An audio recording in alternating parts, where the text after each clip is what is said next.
Check, check. 1, 2.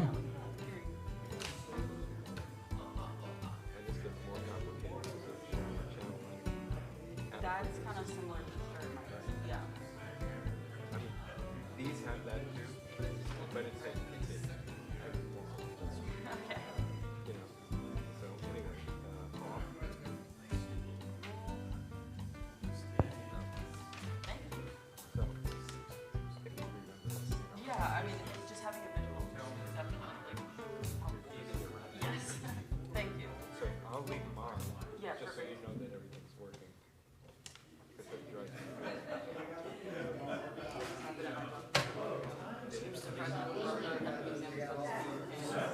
It seems to be so. So I was like, I don't know how he was. I mean, no one ever found the problem. But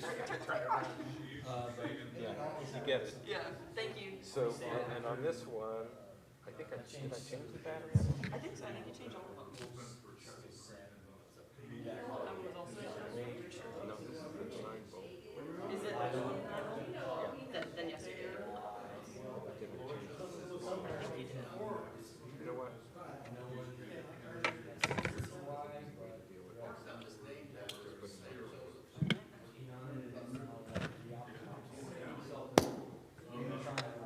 Oh yeah, I know we do. Right. But I do have a charger for these here. I was gonna say, I'm glad you guys. I have more.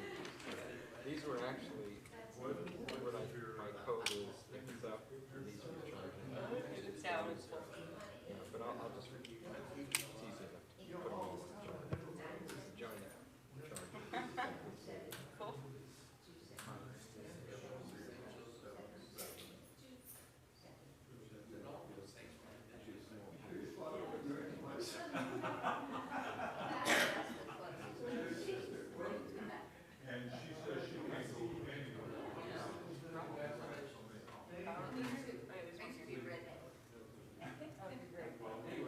If you think of anything else, let me know. Yeah, thank you. But if you want to trim, normally the way that I work is,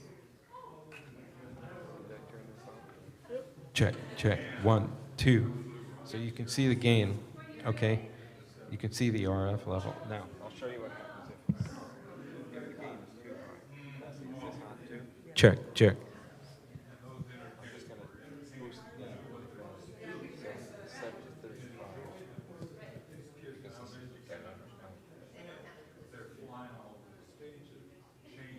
make it too high. And I think this is 3. 1, 2, 1, 2. Oh, this is electro. I'm sorry. Check. 1. You see how that goes up? It's like a But if it's overmodulating, it'll do watch. Test. See that? click. That's how you know it's too hot. That's good to know. That's a good visual.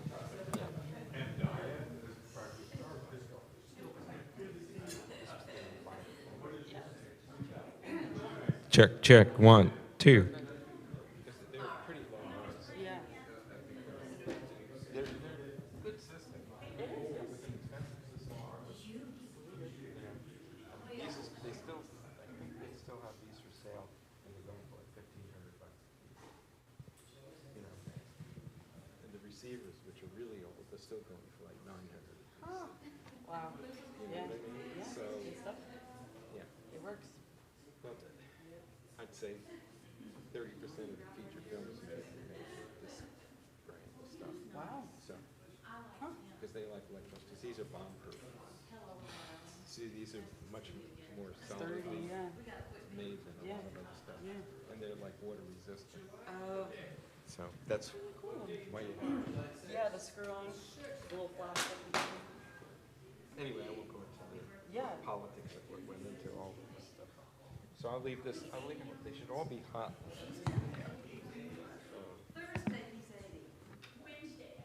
And I leave this on, but I can take it. I think it's good to leave on so they don't accidentally crush it. That was my feeling. So let's say we got 1, 2, 3, 4. Yep. And so I didn't change anything else. But I I think you pretty much have that. Yeah. You know. And if I have to change anything, I gotta pull it out of the rack Yeah. and open it up. And do a bunch of shit. Whole bunch of other stuff. Yeah, so it's not a big deal. Because these are also designed to be real portable. These are not 12 volts, Oh, nice. which is what they're doing now. This is power supply for it. Wow. It's in the back. Okay, cool. Super portable. Yeah, yeah, they're like this big. But that's, in the film world, that's I was what they gonna say, do. it's what you need, yeah. You know, Not always gonna be and the near. newer ones are 2 and 4 channels. Yeah. We're adding something. Yeah. Can you read the stream? Thank you.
Good morning. I'm practitioner Liz Racy, and I welcome you to our North Hollywood Oneness Center morning meditation. So grateful you're all joining us and you online joining us. Please turn off all those electronics. Don't need them. All right. So I'm going to start with Joel Goldsmith, The Art of Meditation. And one thing I like to remind people of is that Joel said, really, nobody meditates for more than 10 seconds. Somewhere around 10 seconds, your mind goes, oh, I forgot to do the laundry. And that's perfectly normal. So all meditations are excellent meditations just because you're taking time to align yourself. And when your mind does go chitter-chatter off there, just bring it right back with the breath. So Joel says, all meditation on God is fruitless unless we realize that what is true of God is true of us as infinite individual being. Only as we establish the infinite nature of God's being as the nature of individual being do we complete the realization that brings harmony into our experience. The nature of God is I. That I, which dwells in the midst of us, that I, which we recognize to be the individualized as our own being. This I is not the body as we see it with our eyes. It is not the egotistical I, which believe that a human being has all power or that a human being is God, but it is that gentle I, which looks out from the center of our being. The human, self-centered I must die daily, that the divine may be born again in us, and our divine relationship be revealed. So let's just let it be revealed right here, right now. Just breathe in through your nose, and exhale. Breathe in through your nose and exhale. Again, breathe in deeply and exhale. Just take a moment and notice your breath. I'm breathing in, I'm breathing out. I'm breathing in, I'm breathing out. And let the breath just carry you to that mantra or phrase that just lets you go deep into your high holy self. Whether it's God is the only life and I'm that life. God is the only life and I am that life. God is the love that I am. The peace that I am is God. Find something to focus on and let it just take you to that centered, aligned place with Spirit.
if you're having some mind chatter, just bring yourself back to the breath. I'm breathing in. I'm breathing out. I'm breathing in. I'm breathing out. Take yourself back to your mantra for that perfect alignment.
Just taking that breath in again. That is the breath of God. How grateful and thankful we are to come together in this united consciousness and just allow God to be God as each and every one of us. How blessed we are to just open ourselves up and be aware of that sweet, secret place of the Most High, that we can always go to tabernacle with the Spirit. How blessed we are. We take a moment and we just bless this service, this celebration of God as each of us. We know that we are available, that we are listening and obeying to that still small voice that is allowing us to expand and grow into greater and greater glory. Thank you, beloved. I am. We can feel it within our bones that something is wonderful is happening right here and right now, because we are together, anchored in love, anchored in light, anchored in truth, anchored in God. Thank you, beloved. I am. Beloved, I am. And I release this word into the law of mind, where it is made manifest. And so it is. Amen. I just invite you to remain in that reverential tone and open your heart as we welcome the rest of our congregants in. Thank you so much.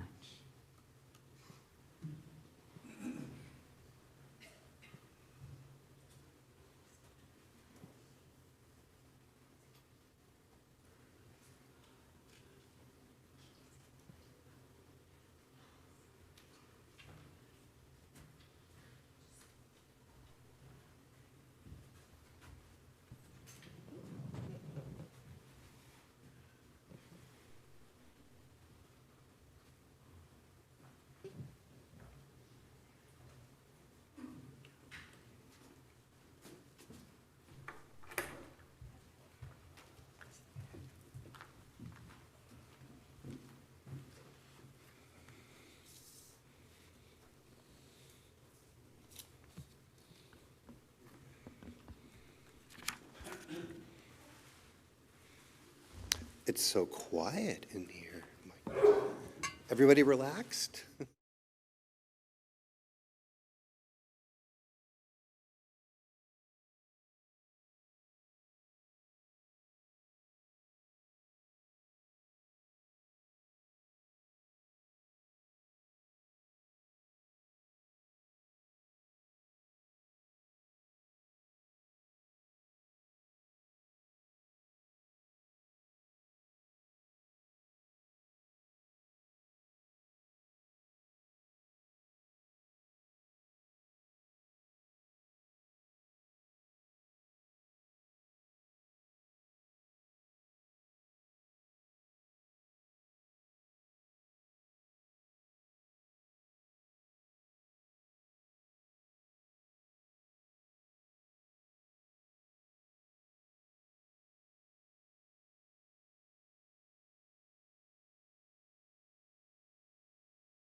God is all there is. God is all there is in the beginning. God, Sing that with us. God is all there. God is all there is. God is all there is in the beginning. God, Mind is divine and the garden of your soul. Let love, faith, and happiness and witness what unfolds from the beauty of creation reflected in your eyes.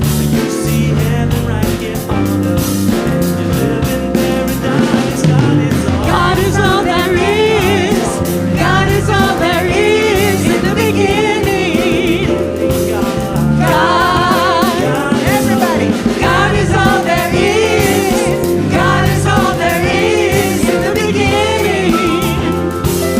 God, God is all there is. God is all there is in the beginning. In the beginning, God. God, God is all there is. God is all there is. God is all there is in the beginning. If you want to dance, use your chance. God is all there is. God is all there is in the beginning.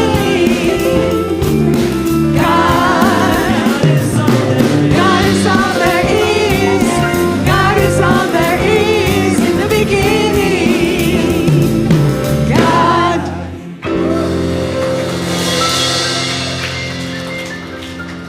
Oh, one of my favorites. We can open the service like that anytime, any day. Perfect. That's some Eddie Watkins Jr. to get you going. I this love, morning. yeah, Eddie is the man who wrote that. God is all there is, love is all there is, peace is all there is, joy is all there is. What, Sydney? What the heck are you talking about? We look out in the world and it doesn't look like any of that. And yet, here we are in this place with the intention to remember, to recognize, to declare, and live from the awareness that here, surrounded and filled with that greater truth, not the news, not CNN, not the reports of whatever anywhere, but that we are here to remember who we are, to remember who all of us are, and that there is a greater presence, a greater power. A greater presence, a greater power. It is not conditional. It is not subject to the whims and fancies, the winds of war, as we might say. It is not subject to that. You and I are here as divine beings, and we have a sacred assignment. We are sanctified in that assignment to know that we are divine. That in us, as us, God is all there is. Not God and something else, despite the appearances, but God as. God as. God as. As you know, by the way, welcome. I usually like to start off with a quote. Usually I quote someone well-known. I'm just going to quote me. This is from last week. The infinite isn't holding out on you, it's holding open for you. And so we are here holding open for you. We are here to recognize and to honor you, to welcome you into this space, into this time, into this beautiful, beautiful environment. So wherever you are on your journey, wherever you are on that spectrum of culture, of race, of age, of gender, of politic, of faith or no faith, you are part of the beautiful tapestry of this world, and we are glad that you are here. We support you in your journey. We love you on this journey, and man, we are grateful that you are here. So thank you very much. I'll see you on the other side. Have a good service. Good morning, everybody. I am Ed Rubin. I am a licensed professional practitioner here at North Hollywood Church of Religious Science, which is a Oneness Center for Spiritual Living. I also want to welcome our live streamers. We would love to know where you are, so go ahead and put your location into the chat. So right now, we're going to pray. Let's do it. Here we are. Here we are. Right here. Right now. In this very room. In this sanctuary. A sanctuary of peace and kindness and goodness. Compassion. It's a sanctuary created by God because God creates everything. Everything and everyone. We are the divine manifestations of spirit, and so within us is this kindness, this love, this compassion. It is who we really, really are. So knowing this, I speak my word for this service this morning, that it is the divine activity of spirit. It is unfolding perfectly. It is the expression of love itself. And we are gathered in community to experience this right here and right now with God, with each other. How wonderful that is. It's just great. It's just great. And I know that Dr. Sidney is that beautiful expression of spirit through which spirit expresses.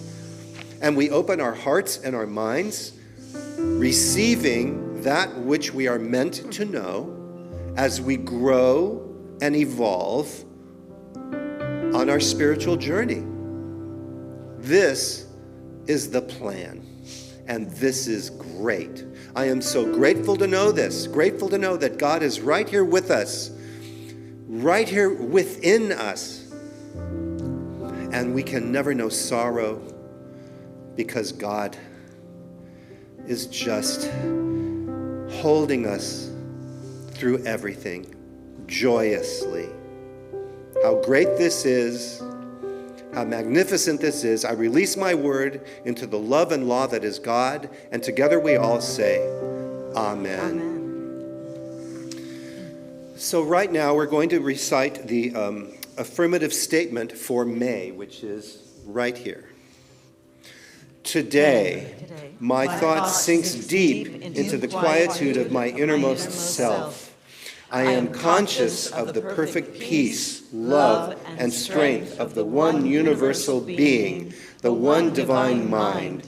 It is like a tranquil pool, translucent, calm, and beautiful. Contemplating this pool, I am refreshed. I realize that spirit is all-pervading, in all and through all, and that it is There it is. Yep. Start again at that paragraph. Contemplating this pool, I am refreshed. I realize that spirit is all-pervading, in all and through all, and that it is my true life, my true being. I am part of the unity of life. With absolute faith in the principle of life and the law of love, I invite love in its freedom to express through me, to radiate from me, and to transcend all that has gone before in my experience. I am lifted up and I celebrate, surrounded and filled with the limitless magnificence that is life itself. I rest here and now in quiet confidence and trust, for I know, and I know that I know, that right where I am, God is, and all is well. Take that in. Take that in. So right now, if you are here for the first time or you haven't been here in a long time, I'm going to invite my ushers, not mine, our ushers, to come forward because we have a gift for you. We want to welcome you, and so would you raise your hands? Raise them. There we go. We have two beautiful beings here. We have you. We have these two lovely, lovely people. Do you want two or one of those? You can have two. We're abundant. We give gloriously and generously. Who else? Leave your hand up so we're not going to put you on the spot. We just want to love you. So we have a blessing that we want to offer you. We can offer it to anyone who is new. We can also offer it to each other. So let's say this together, and let's say it with a sense of conviction and love, shall we? We see you, we bless you, and we welcome you.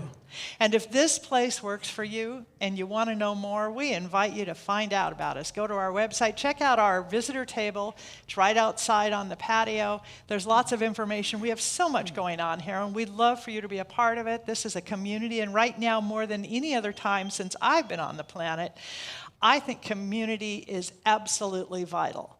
Now, if this place doesn't work for you, please, please keep searching. Find that place that works for you. Find that spiritual family that holds you. Find that place where you know you are safe, you are honored, you are respected, and that you know you have someone else's hand in yours as you walk this journey called life. So right now we're going to stand up and sing. What are we singing?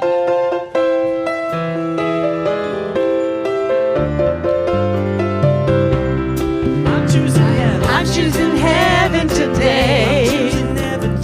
I'm choosing heaven today. I am walking the road to heaven right now, singing I'm choosing heaven today.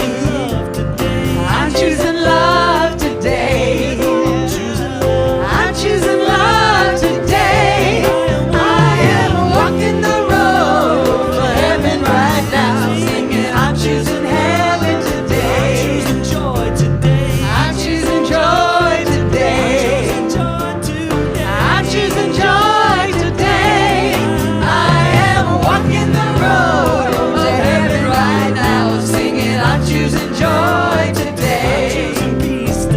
I'm choosing peace today. I'm choosing peace today. I am walking the road to heaven right now, singing I'm choosing peace today. I'm choosing heaven today. I'm choosing heaven today. I am walking the road to heaven right now, singing I'm choosing heaven today. I am walking the road to heaven right now, singing I'm choosing heaven today. And what we know is heaven is that place within us, and we choose to know that truth and that power and that glory, and we celebrate that. Let's walk around, say hello, offer a handshake or a hug.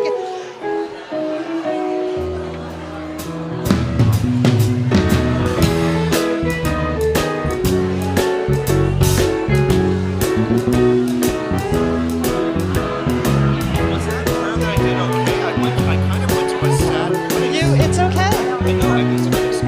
There's a lot of energy around it. You're good. You're good.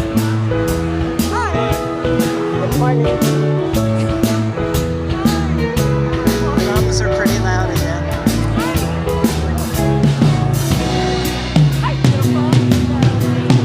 Yeah.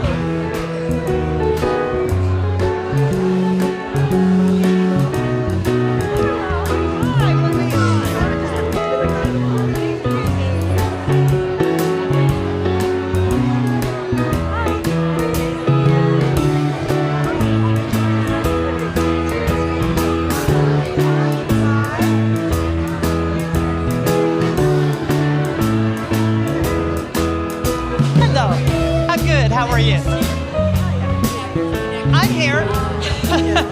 Thank you. Thank you. And I enjoyed you the other night. Thank you. I was in the back. Yeah. Thank you.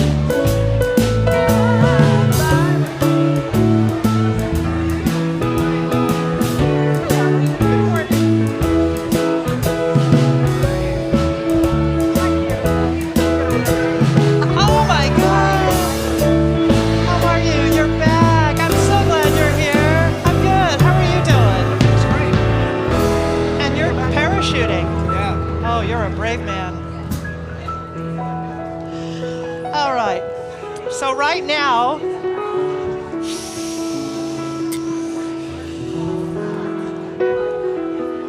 Ed, I'm going to invite you up to help me with the yes. All right.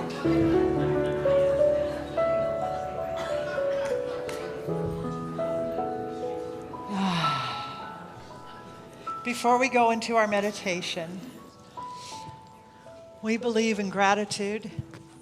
We practice gratitude, and we honor those people who are such a light in our community. We believe everybody is a light, but sometimes other people step up and shine even brighter than we'd expect. So there are some people I want to thank.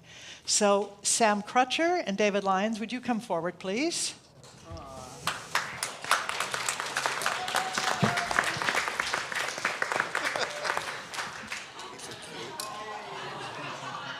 Where is David? Where did David go? Is he hiding in the back somewhere? David Lerner. I'm sorry, David Lerner. David Lerner. We don't have a David Lyons here. We have a David Lerner. Thank you. Sam, for all you do with our outreach to feed people who are unhoused, and David Lerner. Everything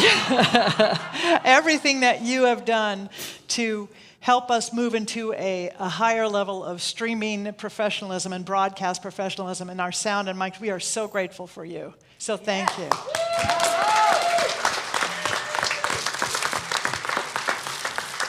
Pat Wilson.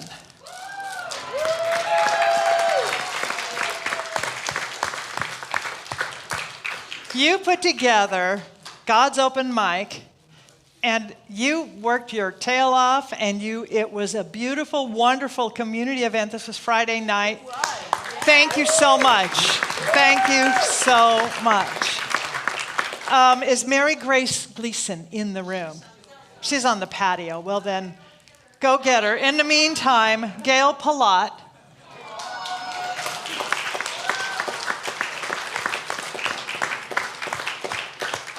Gail, you have done, you are the president of our board, and you do so much, but you and Mary Grace, with all you have done for our Gourmets for God, is just so wonderful. And it is a fun fundraiser, and you have topped yourselves, and it's going to be a spectacular year because of all the events you've put together. So thank you so much. Thank you. So Mary Grace is going to come in here in a minute. La, la, la, la, la. There she is. Mary Grace, come forward.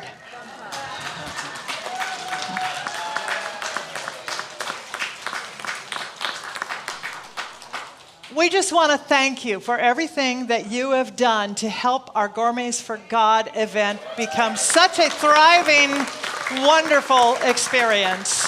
Thank you. We love you, and we are so glad that you're here. Thank you so much. Now, you can go back outside if you want. Just get what you need.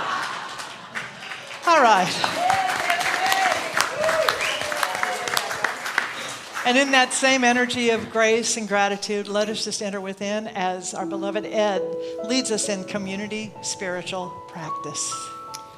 Okay, so now is the time when we join together for a few minutes of silent meditation. I invite you to settle in and touch the silence within your heart. Simply become aware of your breathing and choose to be present in this beautiful moment. And as you dive deeper, I offer these words to you.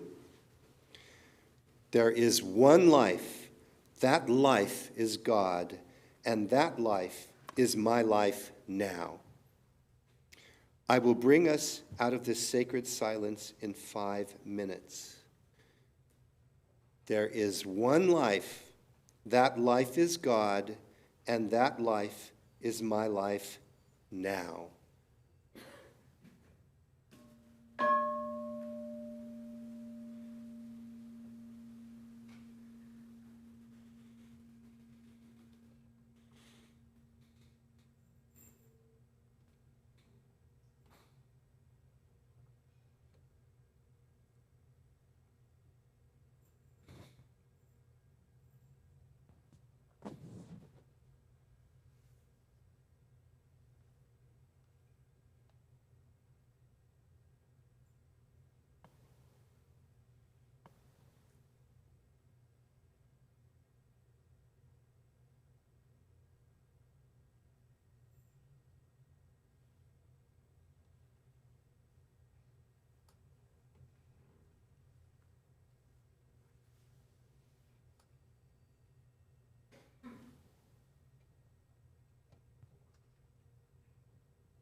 presence, one life of all, and no other power can exist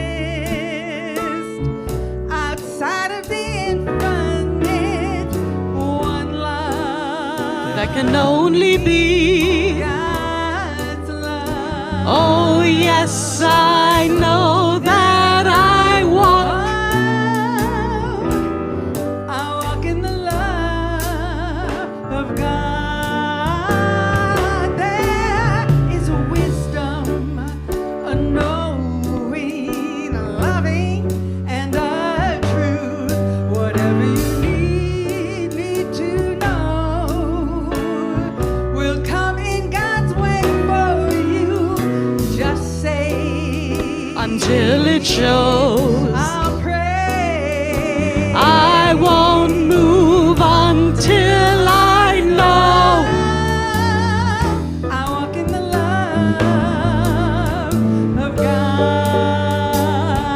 For the power and the glory and the love of God is Everywhere, feel it, it's everywhere, see it, it's and I everywhere. know in my heart the power and the glory and the love of God is Everywhere, see it, everywhere, feel it. it's I everywhere. know in my heart, yes, I walk in the love of God. There is a power, a presence, One life of all. no other power can exist outside of the infinite, one love, That can only be. God's love. Oh, yes, I know that I walk. I walk in the love of God. I walk in the love of God. Yes, I walk in the love of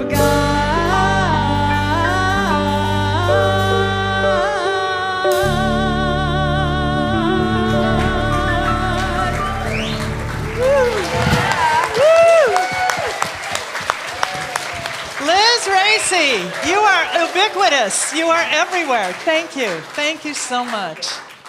All right. Okay, well, welcome again. Let's get down to business here. Last week, a powerful wisdom teacher made her transition and moved into that realm of being absolutely everywhere all the time. I think she was anyway. But Jean Houston, some of you might know that name, contextualized our world. She contextualized contemporary thought and philosophy with brilliance and great heart. And as we are in this, we're at this nexus point right now in our history where humanity, I believe, is living with both miraculous technological advances and at the same time, we are often collapsing in apparent spiritual exhaustion. Anybody feel that? Yeah. It's just why we come together in community, so that we can remember that exhaustion is not our nature. Our true nature is God. The nature of God is that power. It is that energy. It is that magnificence. Yet it's very challenging to remember it all the time.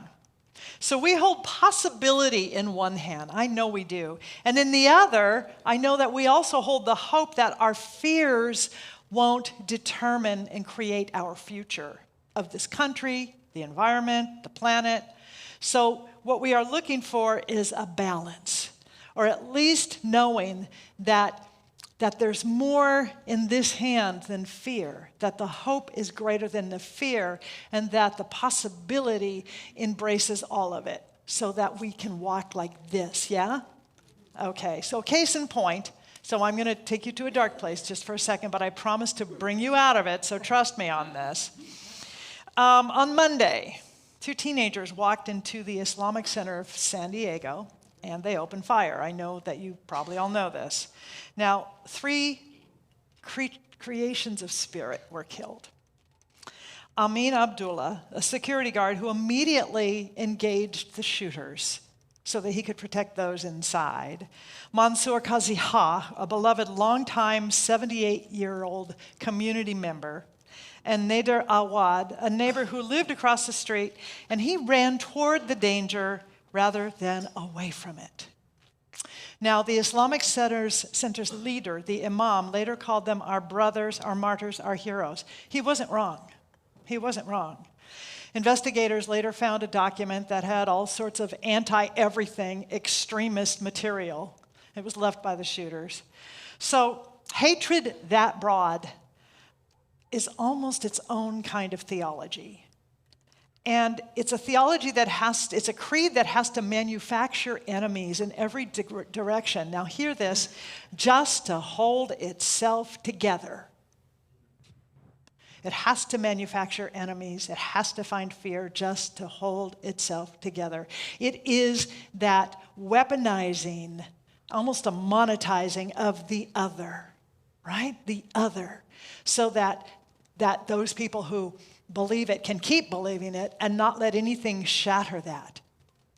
So this was not a random act of violence. People were targeted because where they worshiped and who they were. And I know you know all of that.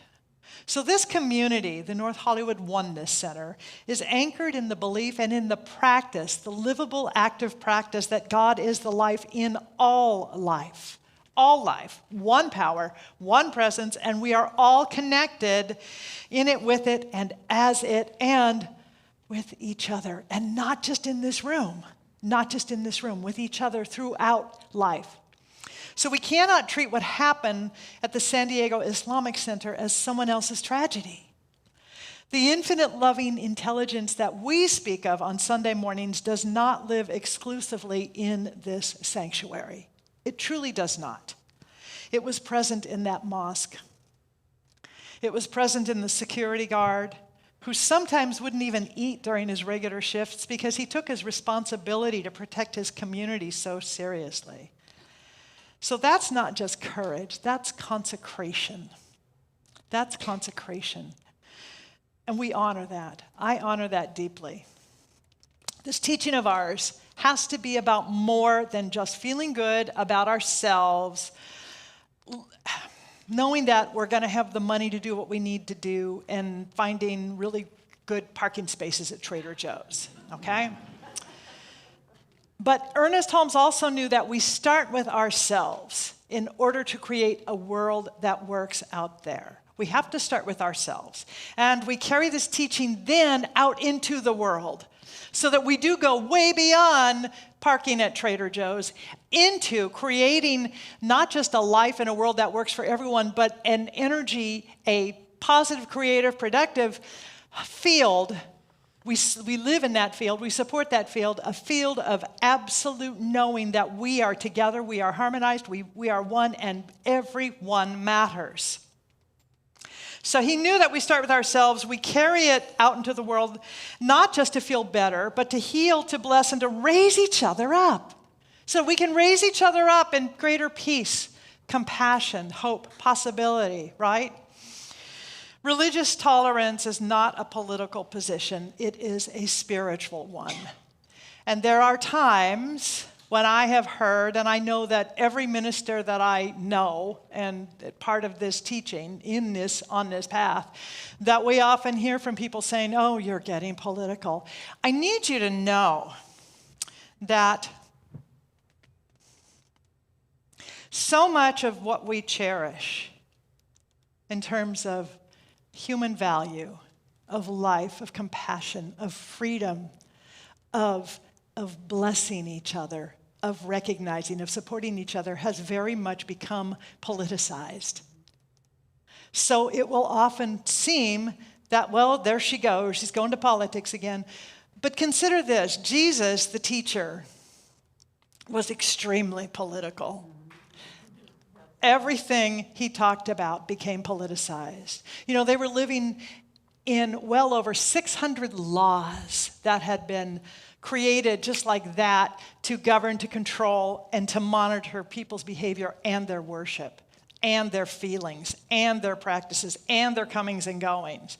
So everything he talked about essentially was political, but what he wasn't was he was not partisan. He was not partisan. So much of where we are appears to have become part of a political platform. But what we know is greater than that is the spiritual platform upon which we stand, that ground of being, which is not about political preference, it's not about political party, it's none of that. It is about a religion and a spirituality of the heart. In fact, this idea goes well beyond those walls or those imaginary boundaries between religions. It goes well beyond that into this truth that one power, one presence, one power, one presence, one power, one presence in, as, and through, surrounding each of us, never ending. And that we are here as expressions of that.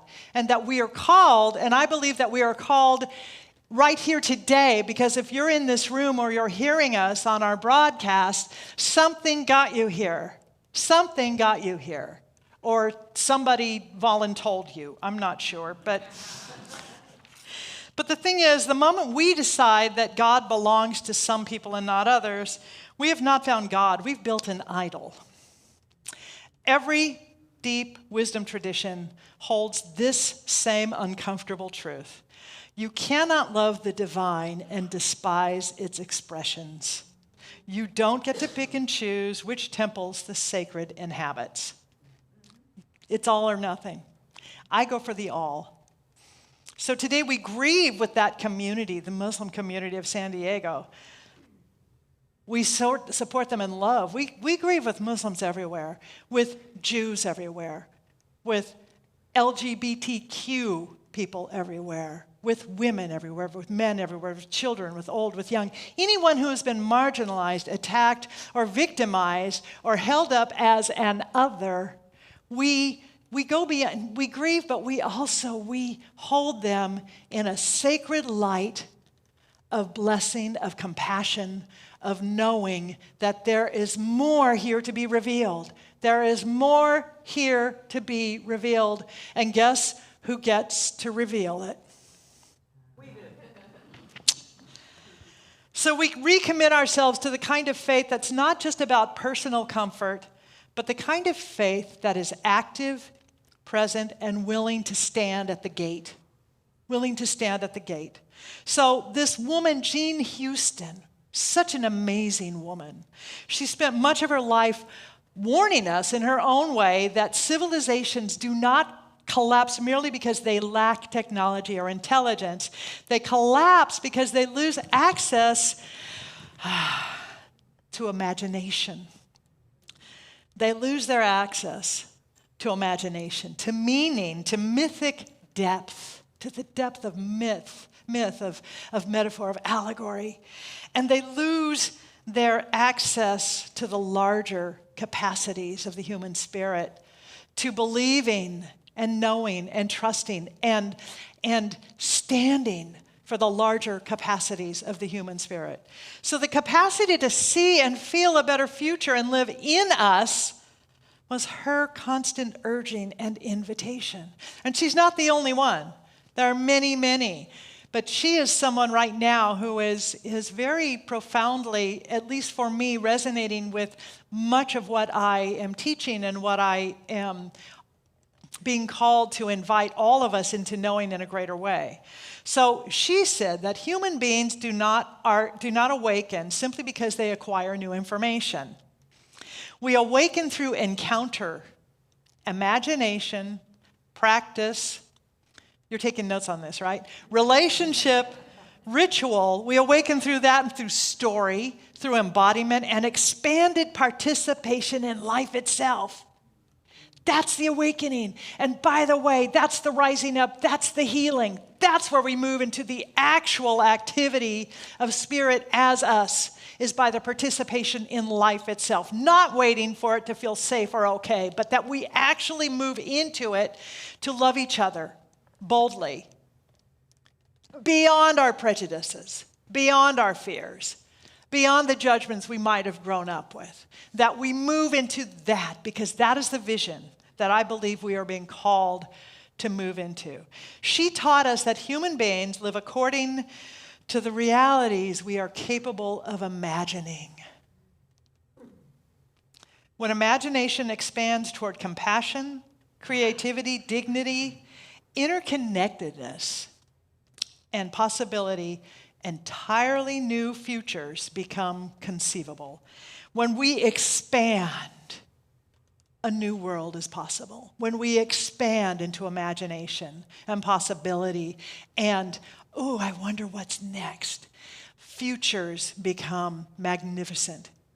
They become colored with such passion, with feeling, with peace.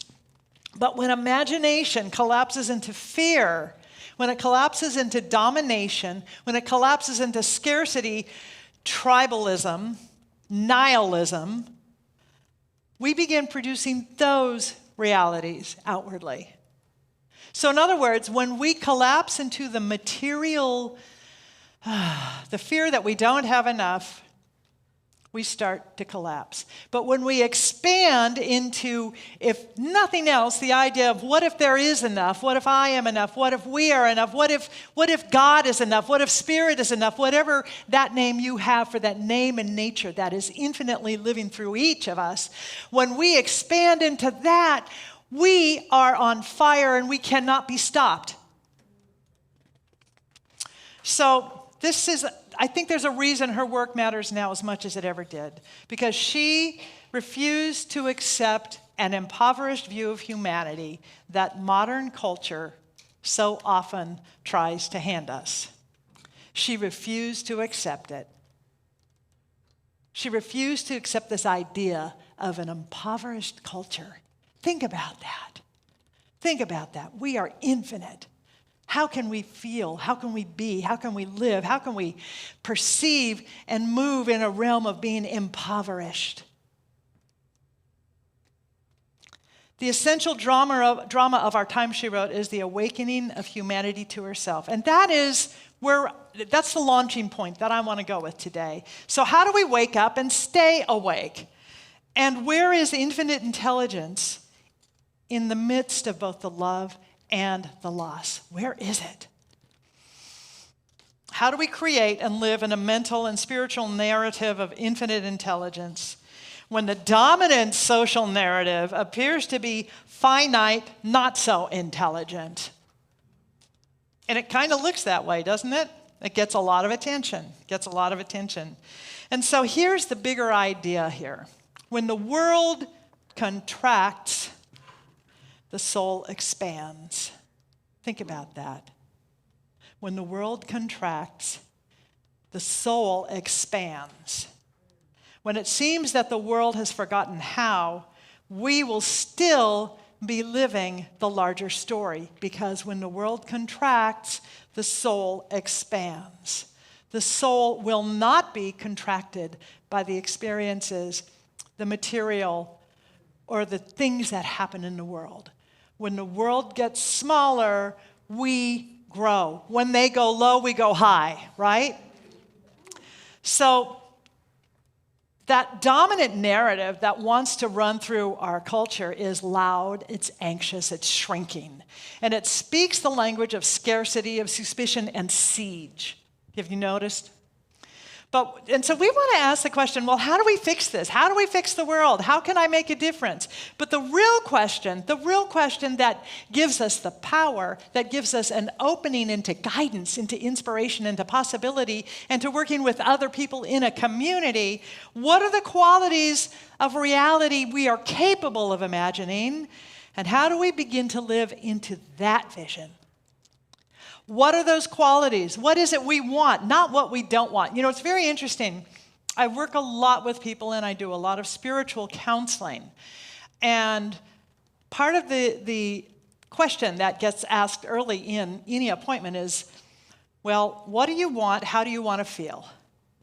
And most of us get to that point by describing what we don't want and how we don't want to feel. And that's a normal human thing, because we find ourselves in a life that feels like it's contracted. And the soul is expanding into a greater desire, a greater expression. It wants to invite us into recognizing something else, a new idea, a seed that's beginning to germinate within us. You know, the idea of that it's gestating within this place within, this consciousness, our awareness. So how do we allow that expansion to happen? So it's normal, I believe, to say, I don't want this and I don't want to feel this way. But if we stay there, then that's what we begin to create, because there is the spiritual law that says, as we have believed, so will it be done unto us. It's that law of cause and effect. It's not to be feared, but it is to be reckoned with. Where is our dominant thought and energy going?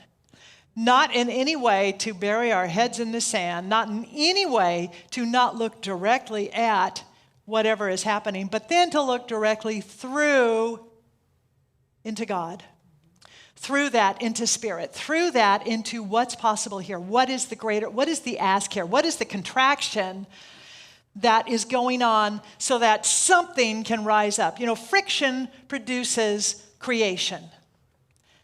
Friction produces creation. We are at this point of friction because there's creation going on. Chaos is an evolutionary trigger.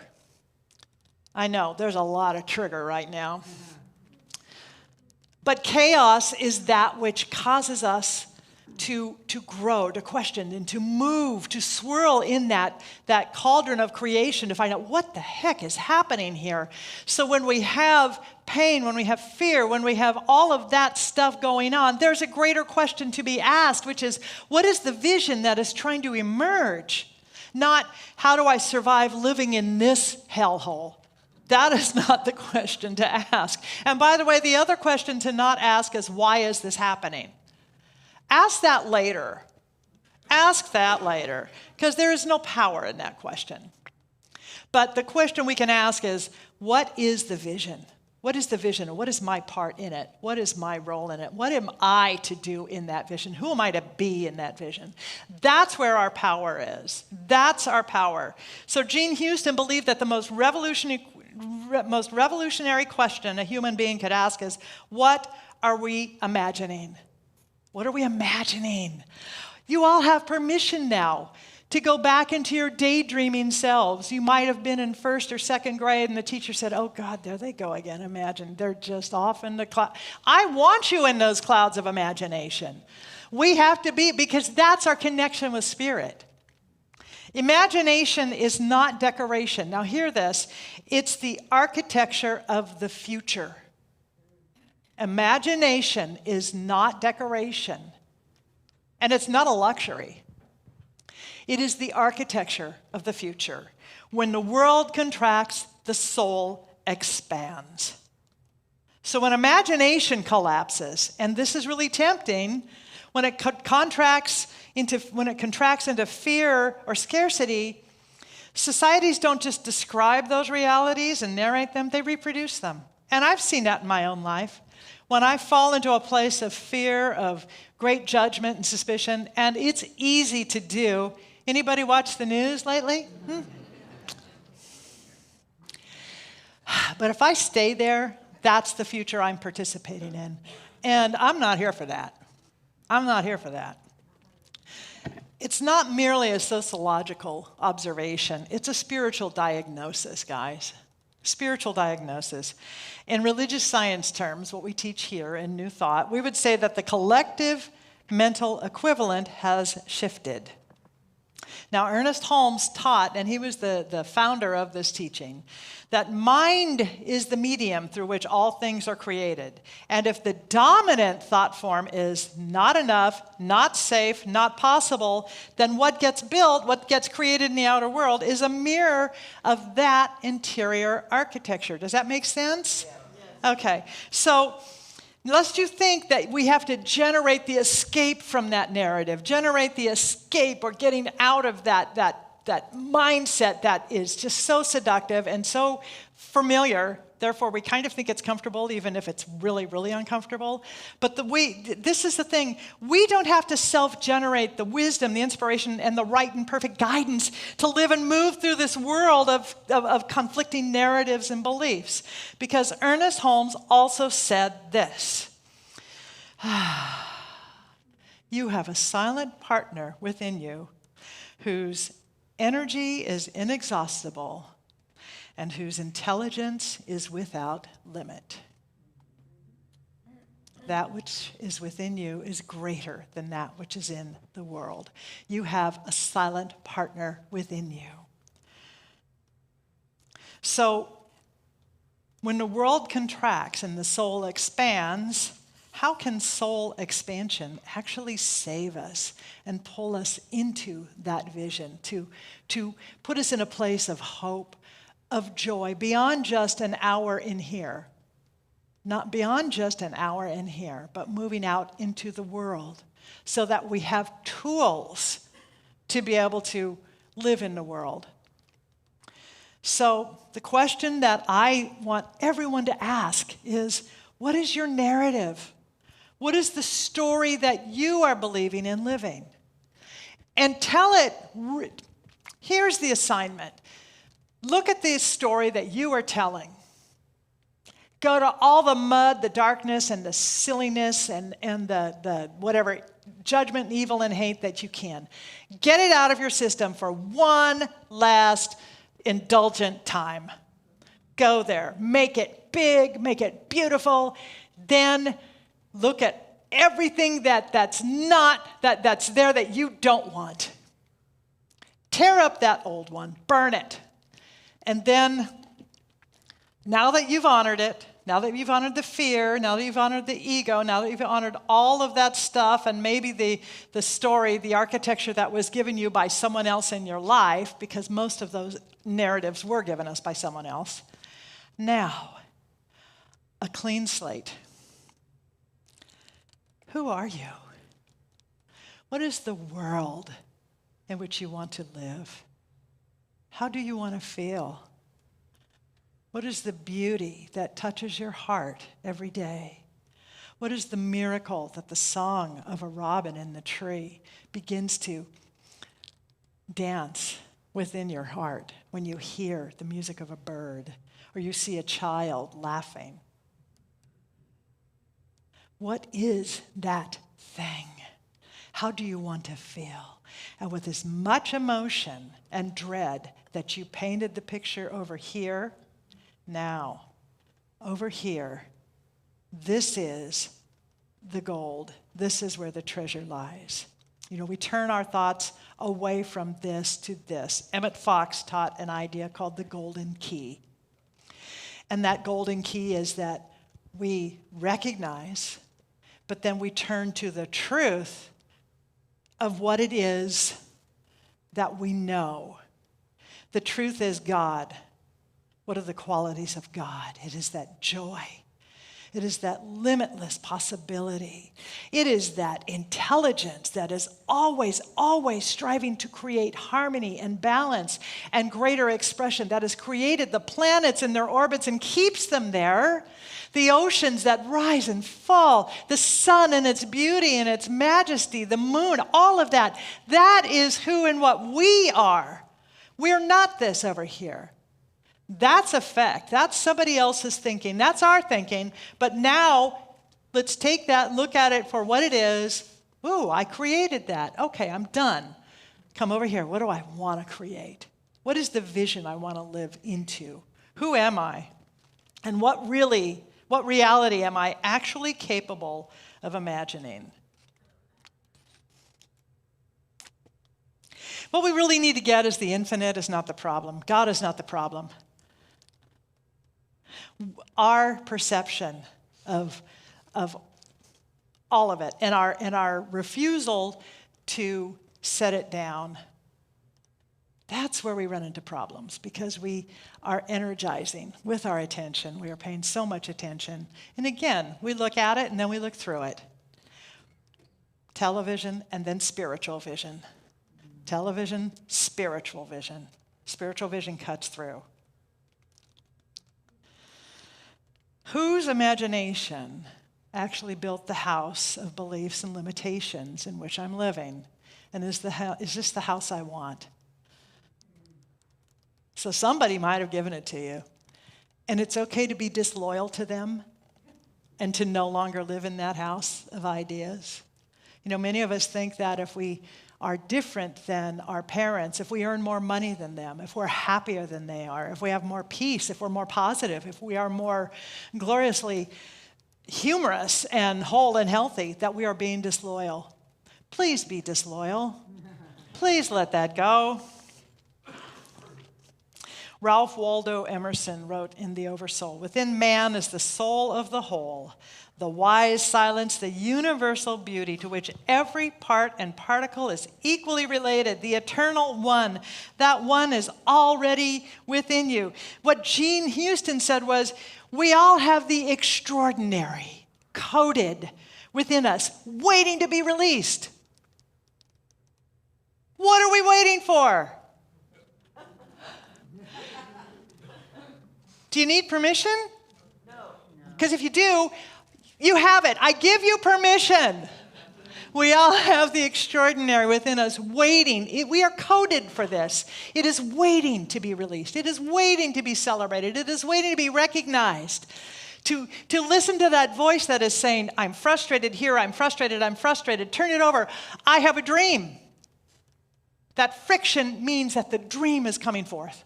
That dream is there and it wants to come forth. There is a different, uniquely deep, personal, and original story within you and within me, and that is the extraordinary code within us. That's what we need to uncover, excavate. And there's a great and powerful energy that can run through all of this. And we don't often talk about it because here in this thinking, we tend to be very rational, very intelligent beings. But the word is hope. The energy is hope. And it is in the very fabric, I believe, of our humanity. Now, hope is not a strategy. Hope is not a strategy. It is not optimism. Optimism is a personality trait. But hope is a practice of your imagination. Hope is a practice of the imagination. And it's exactly what Jean Houston meant when she said, human beings live according to the realities they are capable of imagining. Hope is the act of keeping the imagination open when everything in the culture is trying to close it. Václav Havel said this, hope is not the conviction that something will turn out well, but the certainty that something makes sense regardless of how it turns out. Whoa! There's something beyond all of this. There's something beyond all of this. We can hold hope without being naive about what we're watching in the world. And that's because the vision we hold for ourselves and for each other is as spiritually powerful as any vision anywhere held by anyone. In fact, the vision I can hold for you is as powerful spiritually as the vision I hold for myself. So awakening is not something that we do as a solo project. It happens in encounter, in relationship, in community. It's in the quality of how we actually see each other. So again, this idea that chaos always precedes transformation. Barbara Marx Hubbard also said that conscious evolution is inherently social. You can't evolve into your full humanity in isolation because the full human being is a relational being. This is why we come together in community with all of our warts and all. We don't come in here to be perfect. We come in here to be perfected, to be grown, to recognize that friction is actually polishing us. And that it's good, it's really good. And we only see that with each other. We only get to heal that with each other. So, in our families, in our friendships, and in this room, we are constantly doing one of two things. We are either expanding or contracting our collective and community imagination of what's possible. So, that's not just abstract. theology. That's tomorrow morning at the breakfast table. The way you hold your partner in your mind as being fixed in their limitations. Oh, that's just how he is. Or as genuinely capable of becoming. That's a spiritual act with consequences. That's a spiritual practice. And not, I want him to become this way. He needs to do this, this, this, and this. And we'll check it off as he gets there. No. It's the high and holy vision we hold for each other as unfolding, as limitless beings, as creative, as worthy.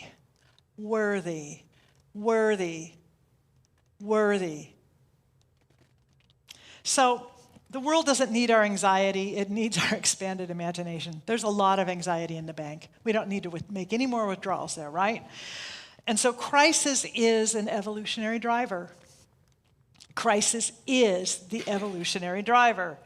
In other words, it's precisely when the old story becomes untenable that humanity becomes most available to a genuinely new one. Congratulations, we're there.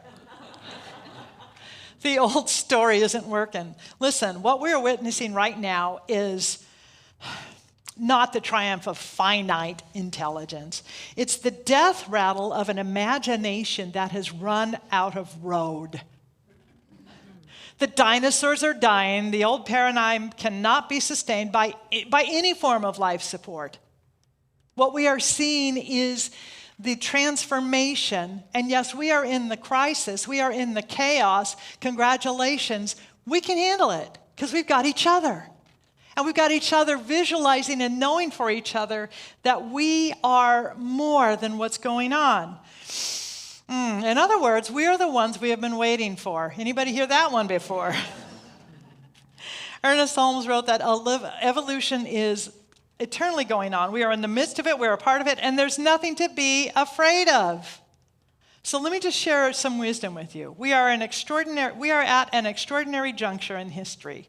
We are being asked for the first time to become conscious participants in our own evolution. Wow, that's a place of power, that's a place of choice, that's a place of agency, that's a place of incredible imagination and creativity, and it's you and me. It's you and me. It's not someone out there. It's us because we're awake. And we choose to be awake to it. We choose to live from that. We choose to know that and to call it forth as the greater truth in which we are going to participate and continually evolve.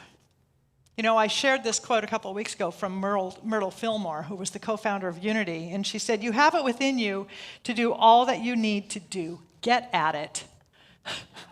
Get at it. And let's get at it now.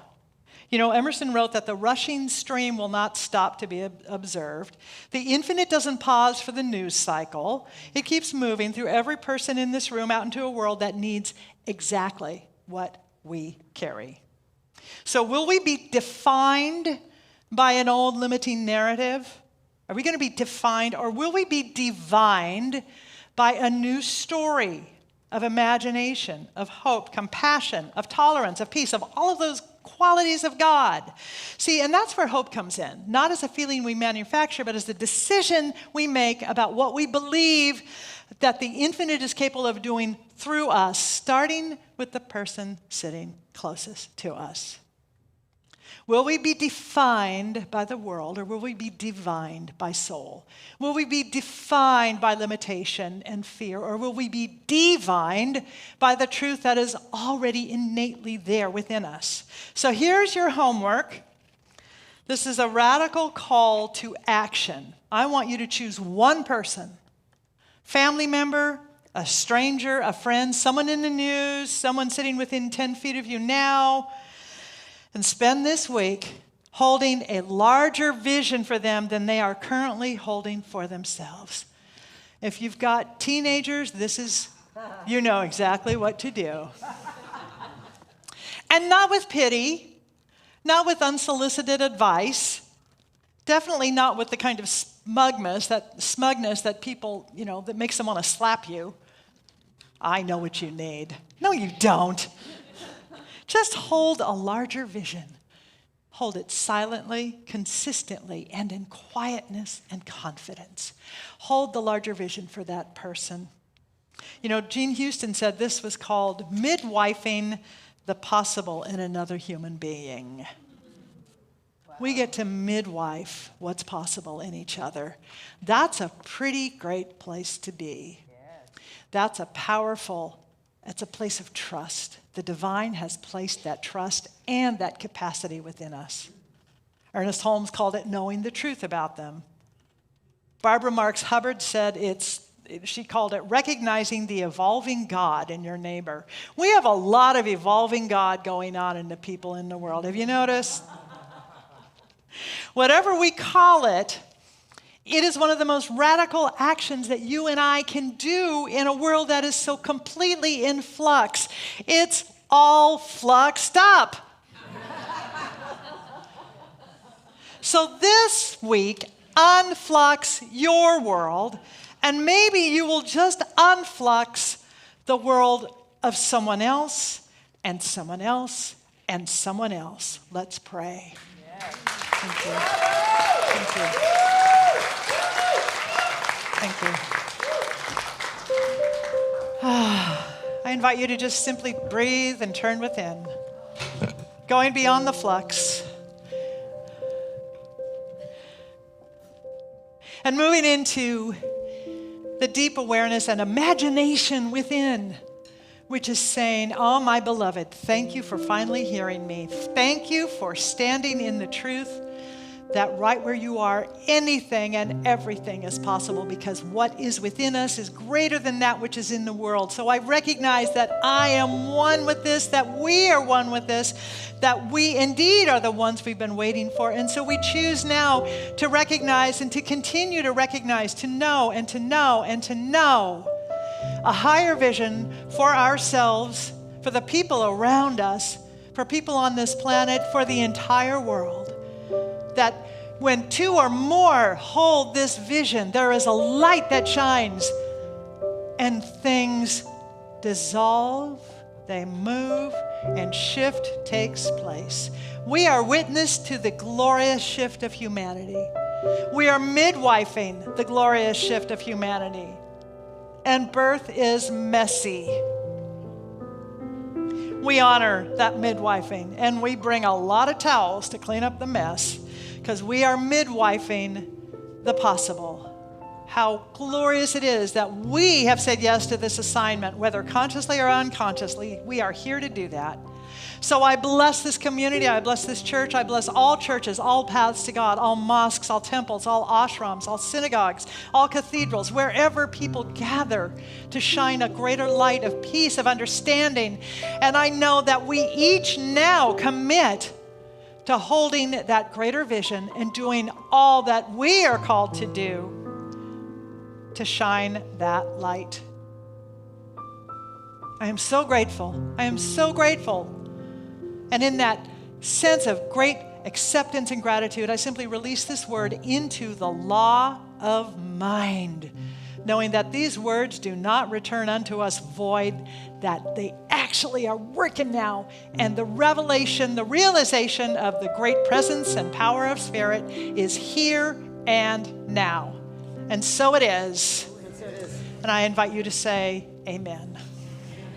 I am so blessed. I am so blessed. I am so grateful for all that I have. I am so blessed. I am so blessed. I am so grateful. I am so blessed. And this is a time when we invite you to participate in the stewardship of this vision. Participate in that role that we can play, this community, this center, this world, so that we might have the ability, the capacity to go forward and to bless other people. So I invite you to take that gift, your tithe, your love offering, hold it to your heart, and to say with me, from the love of pure Spirit within me, I bless this gift. I send it forth to heal and bless and prosper. It is evidence of my faith and belief It does good work in the world and returns to me multiplied abundantly. Thank you very much. I am so blessed. I am so blessed. I am so grateful for all that I have. I am so blessed. I am so blessed. I am so grateful. I am so blessed. I am so grateful. I am so blessed.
you so much. Thank you.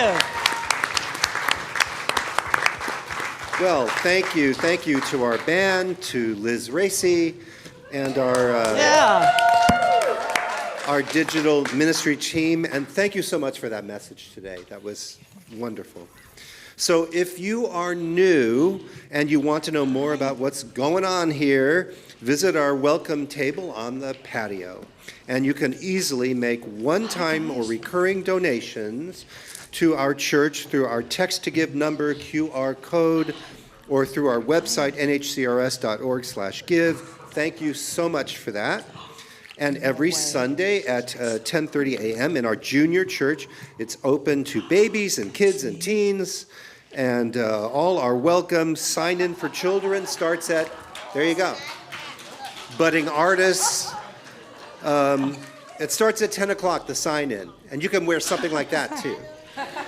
So She wants you to see yours. you can also join Reverend Skip Wednesday at 7 p.m. for Sacred Embodiment, Emotional Alignment, and Inner Integrity.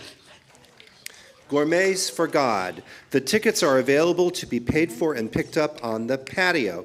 And be sure to check out the events that are still open. We have our prayer shawl ministry that meets today at 12:15 in the Ernest Holmes room. And our health and wellness ministry that meets today at 12:15 in the junior church. Let There Be Peace, a meditation. That's every Monday from 6 to 6:30 p.m. in the Mary Bullard Chapel. Can you share? Yeah. And we have Sacred Movement in the sanctuary Thursdays at 1 p.m., so join us for that. That's so nice. Now, join us Sunday, May 31st, for a free pancake brunch. Yeah, a free pancake brunch after service, followed by a screening of Dr. David Alt's Kaleidoscope Child film at 2 o'clock in the afternoon, 2 p.m. You can also sign up today for these two new classes, the Abundance Workshop with Dr. Sydney Steen, and this Zoom class meets 4 Mondays, starting June 1st from 6:30 to 8 p.m. And the other class we have is Prayer and the Nature of God with Catherine Christie, who's a practitioner here. I'm going to say something about this class because this is important. Catherine Christie is a seminal person here at this church. She is an amazing scholar and an amazing teacher. She developed the curriculum for the practitioners here. So every practitioner has been taught by her, and she is amazing. And so this class, if you've grown up with an angry and scary God, which a lot of us did. Get rid of him. Right. This class will help you deal with that. And she's an amazing, she also produced Mysteries of the Bible, that series, you know. So this is a person of note, and she's fantastic, and she's a dear friend of mine. So anyway, take the class. Where was I? Let's see. We have Zoom meditation that meets Monday through Saturday from, yay for that too, 7:55 to 8:15 a.m. And you can visit our website, nhcrs.org, for info and sign up for weekly e-blasts and Monday newsletters. And please follow us on social media and do all that stuff. So prayer with a practitioner is available after the service right here in the sanctuary. And Zoom attendees join our virtual patio after service for spiritual and social connection. Thank you. Practitioners, come forward. Let's stand and sing.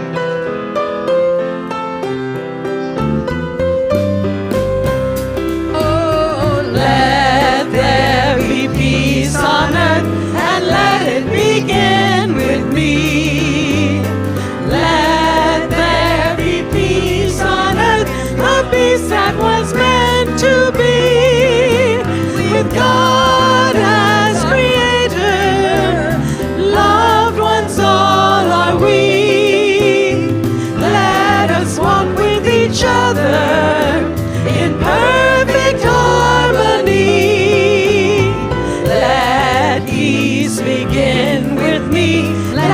be the moment now. With every step I take, let this be my joyous vow, to take each moment and live each moment in peace eternally. Let there be peace on earth, and let it begin with me. Oh, you are so beautiful. Please repeat after me. I am at home in the heart of God. I am at home in the heart of God. My life is anchored in truth. My life is anchored in truth. I can never be separate. I can never be separate. I live in the consciousness of peace. I live in the consciousness of I peace. release all fear. I release all fear. I am living love. I am living love. Have a great week. Thank you for being here. Thank you, thank you, thank you